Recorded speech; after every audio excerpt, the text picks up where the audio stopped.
As a prelude, let me try to summarize the skullduggery that has been going on for the past year in America, which either leads to a Russia-Trump gate or a Russia-Obama gate, because it's either or. The political into CIA-NSA security has been going on since Congressman Dennis Kucinich first reported his official telephone conversations had been compromised in 2012. However, I believe the break into the national security apparatus for what we're talking about, which occurred during the Obama administration, first began early last year with Bernie having Hillary on the ropes during the primaries. Later, these same practices then morphed directly into surveillance of Trump and his campaign. This probably occurred during April-May of 2016. But it's hard to keep such a breach of protocol secret, and apparently some security agents began to feed a compliant Julian Assange private DNC emails, which Assange published through WikiLeaks starting in July at the beginning of the DNC convention.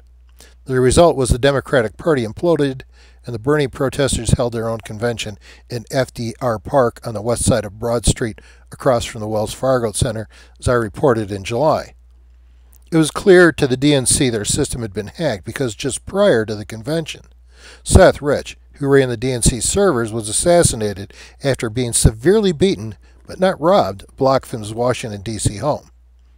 Also around April-May, a Clinton supporter contacted with former British MI6 Christopher Steele to dig up some dirt on Trump, with Steele coming back with a germophobic Trump lying still while Russian prostitutes micturated upon him. This story bounced around all summer and fall, but no reporter would touch it, and it had no support. Until after the election, when the DNC and the MSM started pushing that Russia stole our election for Trump, whom Putin has blackmailed, at least according to the anti-Russian Google app ClearStrike, who analyzed the DNC servers and said the Russians did it. But we'll never know for sure because FBI Director James Comey never insisted the FBI experts diagnose the DNC servers. Yet Comey claims still today ClearStrike is a highly reputable firm. I think that's an unsupported level of trust by the FBI, especially in light of Donna Rice's implication in the leak of General Michael Flynn's private telephone conversations with the Russian ambassador, a felony crime of the Espionage Act, which Comey inexplicitly refused to investigate. You know, it all points to a political scandal eclipsing Watergate, with the FBI again at the pivot point, possibly going as far as an attempt to overthrow the recently constitutionally elected Trump administration. Now, to me, this has far more legs than the unlikely event of Donald J. Trump lying still for anyone to micturate upon his person, much less going to Russia to do it. You know, in selecting the much more plausible storyline of a Russia, DNC, MSM rights, Hillary pedophile eavesdropping Obamagate, the next natural step was to investigate any other efforts by this group that might reinforce the theory of a counter-Trump coup. What I discovered can only be accurately conveyed as the war on Trump.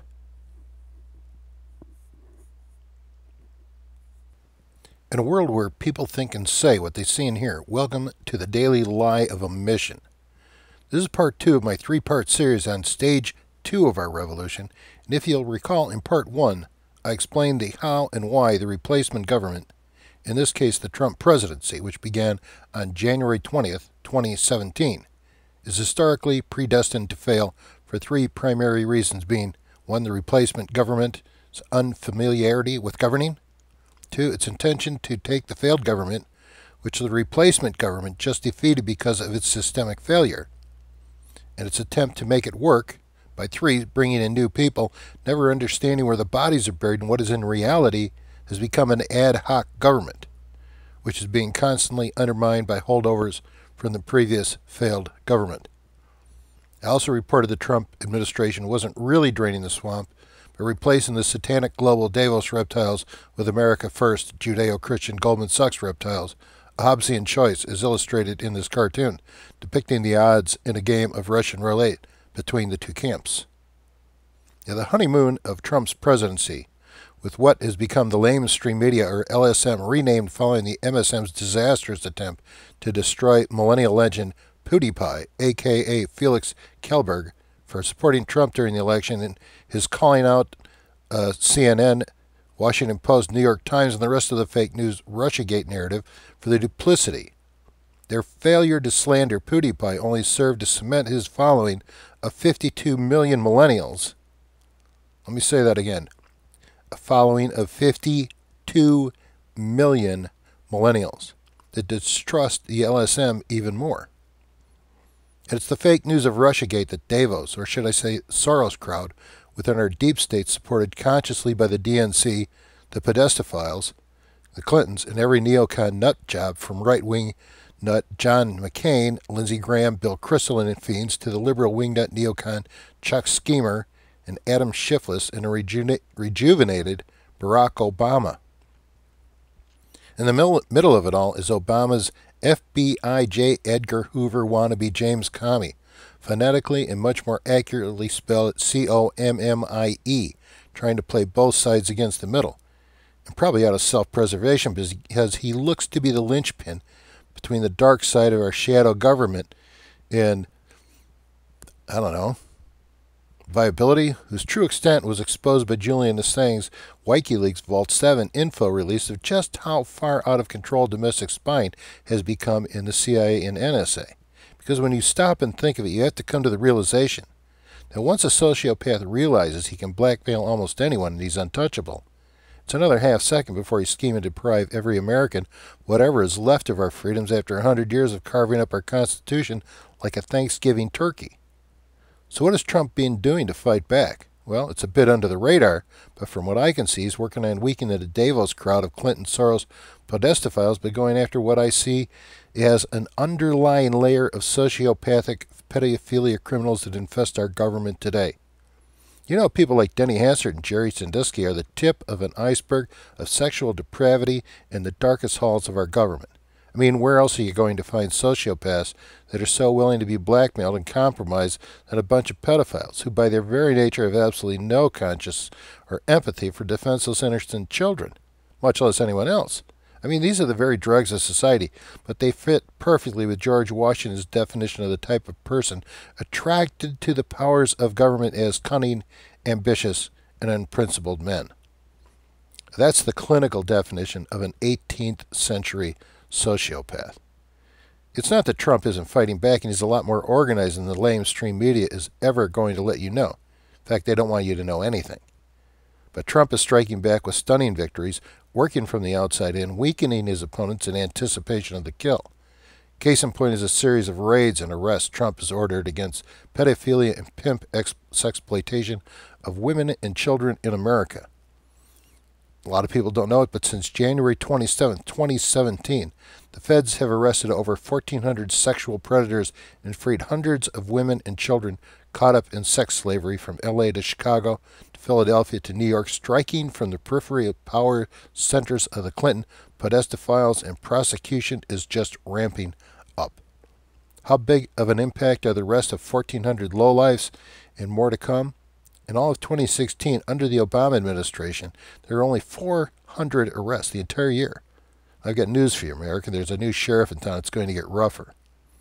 Trump is attacking Pizzagate from the outside in, an issue that isn't going away soon, as reporter advocate for sex slavery victims Elizabeth Crocken reported she was beaten and threatened with a scheduled suicide by two men for her investigating work on the Podesta Comet Pizzagate story. As you can see by your picture here, Miss Crocken has been forced to go public in an act of self-defense to let everyone know she's not suicidal and shows the bruises of her encounter. Under the headline of "You Got to Be Kidding Me," former Attorney General Eric Holder, the only AG ever cited for contempt of Congress, announced that Barack Obama and longtime communist co-conspirator Valerie Jarrett of Chicago are coming back to Washington, D.C. to take over the reins of the overthrow Trump movement by every and all means possible. An unprecedented, an unfathomable reaction by a former president. Still doubt America is in a smack dab revolution? Well, let's look at a couple of recent articles that shed some light on the war against Trump. Here's an article from VoltaireNet.org, that is the organization and financing assembled by America's #1 sociopath David Brock, Hillary's hired gun who engineered her campaign and was generaled the violent protests against Trump's rally during the election. Formerly a political assassin of the Republican Party, Brock was responsible for making Troopergate, Watergate, and Monica Lewinsky Bill Clinton's worst headache. But David Brock is a chameleon. He then moved over to the Democratic side and endeared himself to Hillary Clinton, helped out with Victoria Nuland's cover-up the Benghazi assassination of Ambassador Stevens. Brock was also key in the character assassination of Mitt Romney and Bernie Sanders. As an aside, this article points out that the key driving force in Watergate was Mark Felt, an assistant of J. Edgar Hoover in the FBI, which makes the current role of James Comey within the Washington, D.C. power structure take on a whole new meaning. But let's set that aside and take a look at the four organizations Brock has helped create and fund from a slew of high-rolling contributors he assembled after the November elections. First, we have Media Matters, responsible for picking up all of Donald Trump's mistakes, so every day it's reported that Trump can't be trusted and that he's a manic depressive. Then there's American Bridge, 21st Century, that has collected 2,000 hours of tape on Trump and 1,800 hours on his candidate, looking for conflicting statements or anything they can use. Next is Citizens for Responsibility and Ethics in Washington, or CREW. It should be crap. Can you imagine a group of high-powered attorneys working pro bono to track everything that might be a scandal for Donald Trump? Responsibility and ethics in Washington? Are you kidding me? How many of these lawyers own a pair of bright red boots? What a laugh. It's doublespeak, an oxymoron. Anyone who would buy into it should get what they deserve. Finally, there's Share Blue, an electronic army whose job it is to spread preordained themes in the social media. That Trump is an authoritarian, a thief, a misogynist, under the influence of Putin. Trump is weak, bad-tempered, not only a manic depressive, but he's a white supremacist. Basically everything a hypnotized, progressive, alt-left neocon, braided, drooling snowflake would ever need. Finally, under the heading of Red Boots, Podestas, and Satanism, here's a picture of David Brock with his then-boyfriend James Alefantis, owner of Pizzagate's infamous Comet Pizza, who was named the 49th most powerful individual in Washington, D.C. by GQ magazine. For owning a pizza parlor? Why? And who just received a public apology from Alex Jones of InfoWars? I wonder what they have on Alex Jones, and I wonder where Alefantis got his attorneys. Maybe CREW? How much do you want to bet both Brock and Alefantis have a pair of red boots like the rest of these cowboys surrounding Tony Podesta at his birthday party, with no women?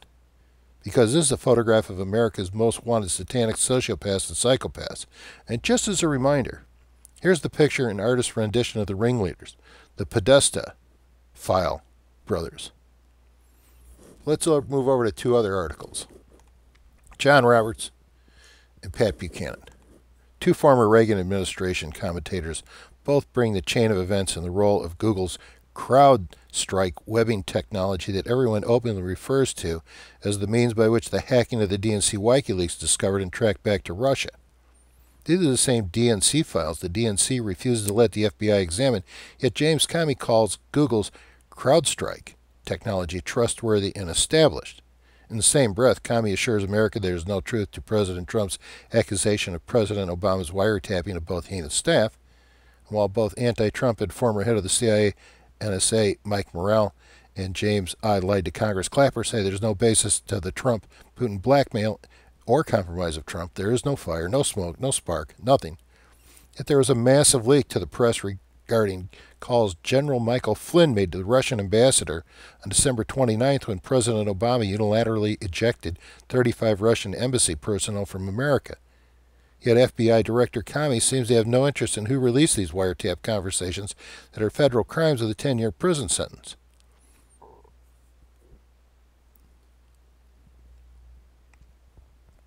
Both commentators go on to question why President Obama would have changed the rules of disseminating CIA NSA info from these two organizations to 16 U.S. intelligence agencies in January, December that both AG Loretta Lynch and NSA Director James Clapper approved in December, changing rules that had been in place since the Reagan administration. The question is, why now? Why didn't Obama do this 2 years ago, or 4 or 8? Why this sudden rush to make it easy to create a leak of high-level government conversations? And going further in asking why Trump may have been under investigation by the FBI somehow outside the FISA wiretapping courts since the spring of 2016, as well as Comey's use of Google's CrowdStrike, again, as the justification driving his investigation that what are essentially illegal wiretaps on a presidential candidate from an opposing party. It would seem the FBI is investigating the wrong administration, with Bannon suggesting this point exactly, questioning whether the entire Russiagate propaganda is going to explode on the bomb makers.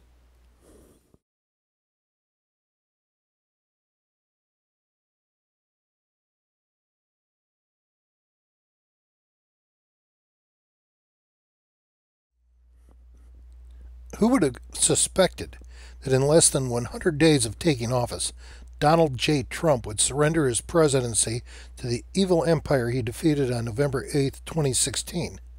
Every possession he had before the election has been reversed. No NATO to new NATO. Glass-Steagall to trim Dodd-Frank. Fix Obamacare to Obamacare Light. Work with Russia to the demonization of Russia. Drain the swamp to fill her up with new globalist neocon reptiles. End the Fed and the gold standard to the same old fiat crap. End wars. Now they start them. 1 week after Tillerson said regime change was no longer the objective in Syria, Jared Kushner tapped his father-in-law on the shoulder and reminded him of his obligations to the guy that financed him to buy Resorts International, a deal that made him a made man in the 1980s. Compliments of Baron von Rothschild, through Wilbur Ross, Rothschild's New York rep and now head of the U.S. Commerce Department, who again refinanced Trump in the late 1980s when the U.S. real estate market took a header and Trump was on the ropes.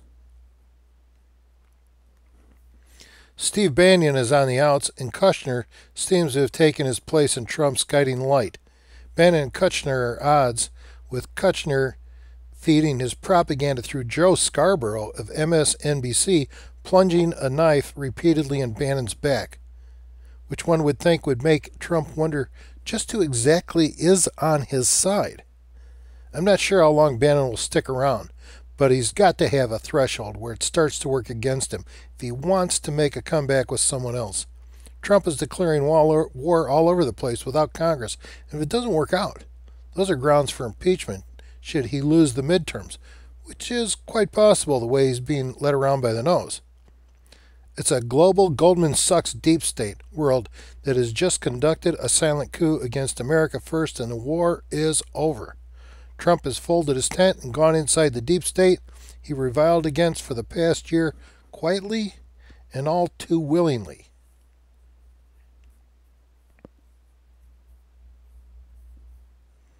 As I reported in part 1, Trump hasn't drained the swamp. He's just brought in new reptiles, as Kushner, working with Lloyd Blankfein of I'm Doing God's Work, Just Not the God of Most Americans, Goldman Sachs, by sending his right-hand man, Gary Cohn, with an unprecedented $285 million severance dowry to service the White House account.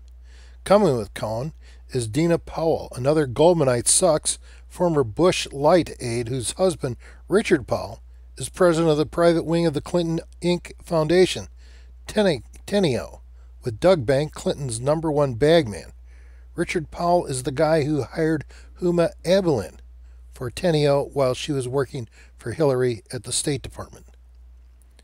While over at the health care, following Speaker Ryan's pratfall, the new Obamacare Light Brain Trust is led by Dr. Zeke Emanuel. If that name sounds familiar, he's the older brother of former Clinton gatekeeper and mayor of Chicago's murder capital, Chicago, Rahm Emanuel, who never let a crisis go to waste, and Ariadne Emanuel, one of the biggest movers and shakers in the West Coast propaganda machine called Hollywood.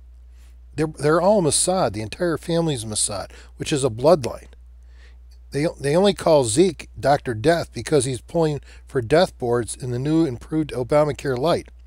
It's our ruling deep state's strategy to slash demand in order to gouge America by killing us to balance their extortion.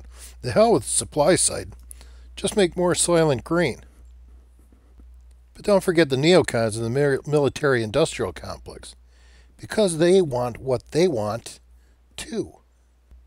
Suddenly, we have an engineered false flag attack where Syria President Assad allegedly lost his senses in a war he's already won, throwing it all away by allegedly dropping a barrel of sarin gas on an unsuspecting public in the rebel-held city around Homs, an attack apparently expected by rebel al-Qaeda, who handed out gas masks to medical personnel a few days before the attack and leaked through a reporter that he would be reporting on a gas attack the next day. Also, take note here, you've got the white hats working rescue team, unprotected rescue team, working with the gas victims. Bare skin and sarin gas? Oh, not in this lifetime. Now you have to ask yourself, why are our ruling neocons so hell-bent on taking Syria, pushing Russia and China into submission? And that is your answer. The neocons want to control the world. It's called empire building. Take a look at this map.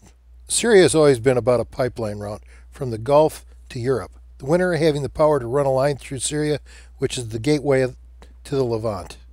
Also in play is Russia's Gazprom gas line, planned beneath the Black Sea and into Bulgaria as the means to sidestep Ukraine, through which Russia maintains a tenuous hold on Europe's gas supplies and political influence. The neocon strategies ultimately control what is known as Mackinder's heartland, shown here on these maps of the Volga River basin. It lies at the confluence and historic pivot point between the East and West, Europe and Asia, from the Caucasus in the south to St. Petersburg in the north. It's the bottleneck of Eurasia. The thinking being, who controls the heartland controls the world island, Eurasia. And this is the driving force in the minds of the empire-driven American neocons and Israel, an attempt which promises to destroy America, just as similar empire-driven schemes have destroyed 32 nations before our own.